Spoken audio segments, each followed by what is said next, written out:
C'est l'heure de Médiatique Médiatoc avec Thomas Joubert. Allons-y.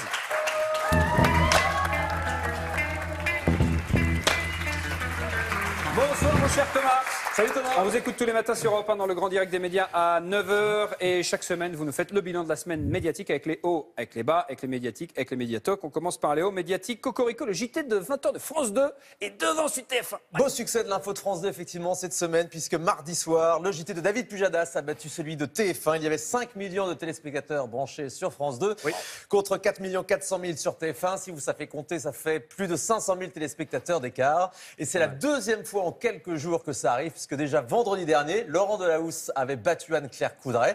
Ce n'était pas arrivé depuis février 2014. Est-ce qu'il y a un rapport avec le hand ? Oui, il y a un rapport avec le hand, car mardi, TF1 diffusait la première partie du quart de finale de l'équipe de France. Ah oui, à partir de 20h, le match a basculé sur TMC. Du coup, le 20h... c'est-à-dire que oui, pour suivre le match, il fallait changer de chaîne. Il fallait changer de chaîne. Du coup, les gens qui étaient sur TF1, ils ne l'étaient plus pour Mais le 20h. du coup, gros succès pour TMC, puisque c'est le record historique d'audience de la TNT avec ce match de hand. 4 700 000 téléspectateurs, ça c'est un des tops de la semaine. D'accord. Ça marche bien les résultats de l'équipe de France de hand. C'est un carton, c'est un peu comme toutes les équipes de France d'ailleurs. Oui, c'est quand la France gagne, quand on se mobilise pour pouvoir gagner la France, c'est bien. 6,8 millions pour la demi-finale contre la Slovénie. Quand on voit les audiences du foot, il devrait y avoir beaucoup plus de monde devant le hand. Rendez-vous dimanche aussi pour la finale, ça va attirer du monde. Ça. On s'arrête sur un chiffre ? Oui, 3h52. Ouais. Vous savez ce que c'est, 3h52. Moi, je sais ce que c'est. Ouais, c'est la durée d'écoute moyenne de la télévision chaque jour en France. On reste devant son poste, ça reste 3h52. C'est un chiffre très important, en hausse même par rapport à l'année dernière. C'est donc plutôt une bonne nouvelle pour nous. Plus 2 minutes par rapport à 2015. Oui. En revanche, on ne regarde plus exactement la télé de la même façon. C'est-à-dire qu'on s'installe plus spécialement dans son salon avec la famille réunie devant le téléviseur.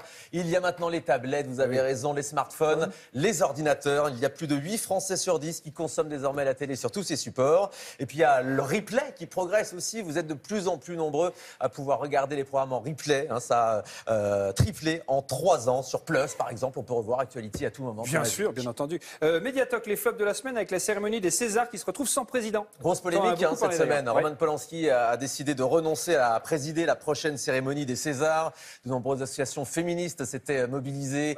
C'est vrai que Roman Polanski a pris dans cette histoire de viol qui date de 1977 contre une jeune fille de 13 ans seulement aux États-Unis. Le choix de l'Académie des Césars a évidemment divisé tout le monde, à tel point que Polanski a donc renoncé. Ce qu'il y a, c'est que maintenant l'Académie des Césars n'a pas le temps de trouver un remplaçant. Il ne devrait donc pas être remplacé. Pour la première fois, les Césars n'auront sans doute pas de président cette année. Alors moi j'ai un scoop, je te le dis, puisque voilà, ils ont appelé. Et ce sera Thomas Hallyday. J'ai pas donné ma réponse. Alors, il n'y a pas encore dit oui. J'ai pas donné ma réponse. Vous confirmez pas l'info? Non, je officialiserai ma réponse. Voilà. D'accord. Mais éventuellement, vous pourriez être intéressé malgré tout. Voilà, faut voir encore parce que ça peut m'intéresser, mais voilà, ça peut être une question financière. Oui, mais est-ce que tu as violé une petite de 13 ans? Alors, on termine par la polémique avec Jennifer et son sac de luxe aux enfants. Qu'est-ce que c'est que cette histoire de la semaine, Thomas? C'est pas du tout un coup de gueule contre Jennifer, au contraire. On adore. On adore Jennifer. Voilà. Elle est venue la dernière fois, elle était super. Elle est jolie, elle est adorable. Magnifique. Mais toute la presse a monté cette affaire en épingle. Vous le savez, il y a eu les concerts des Enfoirés cette semaine à Toulouse. Michael Youn a posté une photo de Jennifer en train de se reposer pendant les tournages et les concerts des Enfoirés. Sauf qu'elle était en train de dormir avec pour oreiller un sac de luxe de la marque Louis Vuitton. Alors quelques personnes l'ont remarqué sur Internet et ça a déclenché un torrent de commentaires. Mais honnêtement, on ne voit pas où est le problème. Oui, Jennifer a le droit de s'acheter un sac Vuitton après tout. Elle a travaillé pour. Comme tous les artistes des Enfoirés, elle vient gratuitement participer à ces concerts caritatifs. Elle donne de sa personne. Elle est restée pendant la semaine complète sur scène, contrairement à certains artistes qui ne viennent que pour l'enregistrement de l'émission de télévision. Ça aussi, surtout que c'est beaucoup moins confortable qu'un oreiller. Oui, c'est vrai, en plus, vous avez raison. C'est vrai que ça coûte plus cher, mais c'est moins confortable. C'était quoi les commentaires, Thomas? C'était quoi Les commentaires, c'est que pour une association caritative, voilà, les internautes estimaient... Oui, je suis d'accord avec vous.